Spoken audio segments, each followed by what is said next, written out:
안녕하세요. 이주은 부부 가족상담센터 원장 이주은입니다. 사연을 보겠습니다. 안녕하세요. 저는 결혼 2년 차이고 아이는 아직 없습니다. 가치관이 잘 맞아 연애 10개월 만에 결혼하게 되었습니다. 결혼 전에는 부모님께 연락도 잘 안 하고 찾아뵙지도 않았고 결혼하고 시부모님께 물질적으로 안 해드려도 된다고 큰 소리 치던 남편이었습니다. 상견례 잘하고 부모님들께 연애 기간이 짧아 결혼하기 전까지만 연애를 즐기고 싶다고 양가 부모님께서는 결혼하고 나서 안부도 묻고 챙겨드리자라고 약속하고 각자 부모님께 잘 말하기로 해서 그런 줄 알았는데 결혼 한 달 앞두고 시아버지 생신 때 연락 한 번이 없냐면서 연락 좀 해라. 연락이 없어서 화가 났다. 그래서 연락을 드렸습니다. 그게 시작이었습니다. 시어머니가 결혼 몇 주 전 또 연락 문제로 이 결혼 못한다며 저와 남편에게 문자로 남기시고는 잠수를 타셨습니다. 솔직히 저는 놀라긴 했지만 시부모님 때문에 결혼 못할 것도 아니고 우리끼리 잘 살면 된다라는 주의였는데 남편은 그래도 너가 먼저 잘못했다고 사과해라 하면서 항상 시댁 편을 듭니다. 솔직히 결혼하고 시댁은 형편이 넉넉지 않아 물질적으로 지원해 준 것도 없었기에 이제 결혼하면 부부 중심으로 먼저 잘 살고 그 모습을 보여드리는 것이 효도이다 라고 남편에게 얘기했고 남편도 말로는 동의를 합니다. 그런데 시댁 부모님 생신이나 명절이 다가오면 당연히 이 정도는 해야 도리 아니겠냐며 저와는 상의도 없이 선물의 내용, 찾아뵙는 일정까지 다 결정해 놓고는 저에게 통보를 합니다. 우리는 부부이니 결정하기 전에 우리가 먼저 상의를 하고 시댁에 알리는 게 순서라고 2년을 넘게 말했는데도 바뀌지가 않아 너무 속상합니다. 지역이 멀리 떨어져 있어 이번에 시부모님과 시누이, 이모까지 저희 집에 초대하는 것도 저와는 상의하지 않고 시부모님과만 이야기하고 일방적으로 통보합니다. 결혼을 했는데 왜 이런 문제를 저희 부부 중심으로 결정하지 못하고 시댁의 의견에 끌려다녀야 하나요? 결혼하고 나서 자기 부모님이 안쓰러워진 건지 저에게 항상 무조건적인 희생을 요구하는 남편이 미워집니다. 시댁 얘기만 나오면 예민한 남편, 이 문제로 많이 다투어 부부관계도 점점 멀어지고 있습니다. 부부 중심으로 살고 싶습니다 라고 글을 주셨어요. 일단 결혼하면서 남편이 우리는 부부 중심으로 살 수 있어 라고 이야기를 한 것을 어쩌면 철석같이 믿었을 거예요. 남편이 아니 이 정도는 해야지 라고 하는 말씀을 주시니까 이것에 대해서 지금 사연자님이 굉장히 혼선을 겪으시는 것 같아요. 내가 생각했던 부부 중심의 내용과 남편이 생각하는 부부 중심의 내용이 굉장히 차이가 많이 나는 거죠. 근데 가만히 남편이 하는 거를 보고 있으면 남편은 지금 부부 중심이 아니라 부모님 중심에 대한 개념을 가지고 이 정도는 해야지 라고 남편이 말씀하시니까 사연자님이 굉장히 혼란스러울 것 같다는 생각이 들어요. 시부모님 화가 났다 라고 하게 되면 남편이 너가 먼저 가서 잘못했다고 말씀드려라, 사과를 드려라 이렇게 하는 것부터 사연자님은 아니 내가 무슨 일로 내가 왜 그래야 되지? 이해가 안 되니까 더 골은 깊어지고 더 어떻게 해야 될지 모르는 그런 상황이 되신 것 같아요. 근데 이제 남편이 생각하고 있는 거는 나는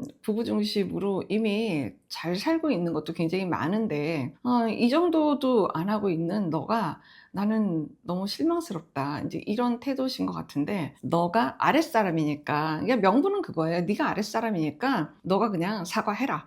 이렇게 하시는데 굉장히 사연자님 입장에서는 굉장히 마음이 힘드실 것 같아요. 그리고 그 이야기에 대해서 정말 내가 왜 이렇게 마음을 힘들어하고 있다면 근데 나는 왜 그렇게 말 같지도 않은 소리에 대해서 나는 왜 마음을 힘들어하고 있는 걸까? 이거를 내 걸로 갖고 와서 생각을 해보는 것도 되게 필요할 것 같아요. 남편이 뭔가 강압적으로 너가 부모님한테 가서 먼저 사과해. 그래서 내 부모님의 자존심을 너가 지켜줘야지 돼 라고 한다고 하면 그거는 남편과 시부모님의 일인 거잖아요. 정확하게 엄밀히 말하면 내 감정 따로 있잖아요. 이런 남편의 말에 대해서 내가 왜 흔들리고 있는지 그리고 왜 혼란을 겪고 있는지 일정 부분 내가 정말 해야지 되나? 내가 지금 잘못하고 있나? 이런 생각을 하고 있다면 이게 바로 개인 상담 영역인 거예요. 내 거야, 내 거. 사연자님하고 상의 없이 남편이 뭐 여러 가지 것들을 시댁 관련된 일들에 대해서 먼저 결정하고 그냥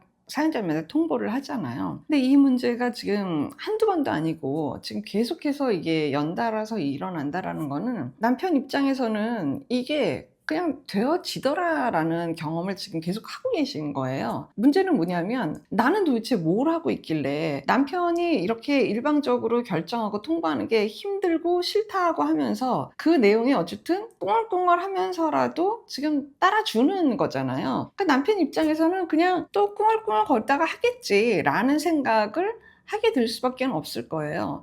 그러니까 남편이 문제가 아니라 내 마음을 더 먼저 보셔야 되는 거예요. 나는 무슨 이유로 이런 일들이 지속적으로 발생하게끔 하고 있나? 나는 도대체 무슨 일로 이 문제에 대해서 이렇게 힘들어하고 속상해 하면서도 나는 지금 이 행동을 지금 계속하고 있는 내 마음이 뭔가? 내 거를 잘 통찰하고 내 것을 잘 분석하고, 이 과정이 지금 사연자님한테 굉장히 핵심이에요. 그러니까 이 문제를 잘 직면해서 들여다보는 게 사연자님의 어떤 인생에 큰 변화를 가져올 것으로 생각합니다. 그러니까 예를 들면 안 가는 날이 있어야 돼요. 안 가고 나하고 함께 결정하지 않은 문제인데 내가 거기에 대해서 뭐 마음이 안 가는데? 다녀와. 나는 안 가는 게 맞네. 내가 참석해야 되고 내가 중요하면 나한테 먼저 상의를 해야지 되고 부모님한테 통보하는 게 맞아. 라고 남편한테 정확하게 말씀을 해주시는 그런 내가 먼저 되셔야 되는 건데, 이런 멘트가 필요해요 라고 말씀을 알려드려도 이게 내 마음 내면에서 뭔가 이렇게 좀 이렇게 뒷심이 있어야 돼요. 뭔가 에너지가 있어야 돼요. 그래서 그 에너지를 바탕으로 이 이야기를 하는 상황과 뭔가 내 내면에서 뭐가 통합 일체형이 되지 않았고 내가 지금 어버버하고 있는, 그러니까 나도 내 마음을 잘 모르겠고 지금 뭔가 이렇게 좀 미진하고 이런 느낌이 있는 상태에서 제가 지금 알려드린 그 멘트처럼 이야기를 한다고 해서 이게 남편한테 제대로 꽂혀서 들어갈 것이냐? 들어가면 참 좋은데 그렇지 않을 확률도 더 많고 더 상황이 안 좋아지기도 할 수도 있겠죠. 그러니까 이래저래 정말 내 내면 안에서 내 결심, 내 어떤 선택권, 내 자율권, 이 부분에 대해서 내가 나를 어떻게 여기면서 또 생활하면서 지내왔느냐에 대한 나를 깨닫는 게 훨씬 더 중요한 거예요. 그러니까 이 내면이 제대로 있어야 어떤 상황에서 어떤 일이 벌어져서 내 의견을 이야기할 적에도 남편이 나를 조심할 수 있는 거예요. 지금은 그럴 필요가 없는 거예요. 남편 입장에서는 잘 몰라요. 아니 뭐 나 이만하면 당신 조심하는 거지 뭔 소리 하고 있어, 이제 이렇게 남편이 생각할 확률이 더 높다니까요. 그러니까 이렇게 생각을 남편이 하게끔 하는 것도 내 영향이 많이 있다라는 거를 이번 기회를 통해서 더 아시게 되길 바라요. 지금 어쨌든 신혼이시잖아요. 결혼 2년이면 신혼이에요. 그렇기 때문에 이런 문제는 신혼 때 확실히 다잡고 정확하게 해놓고 가시는 게 앞으로 10년, 20년, 30년 앞으로 쭉 살면서 나라는 사람에 대해서 정확하게 알려주는 게 굉장히 중요해요. 그러니까 나는 뭐 이래도 저래도 뭐 이렇게 하는 사람이라는 인식을 남편한테 주는 것은 이건 이미지상 굉장히 잘못 지금 저장시켜 놓는 거거든요. 본인의 내면을 한번 좀 셀프 토킹을 한번 해보세요. 그리고 필요하시면 전문가의 도움을 받으시길 바랍니다. 고맙습니다. 건강한 부부 애착이 나라를 살립니다. 오늘도 영상 시청해 주셔서 감사합니다. 고맙습니다.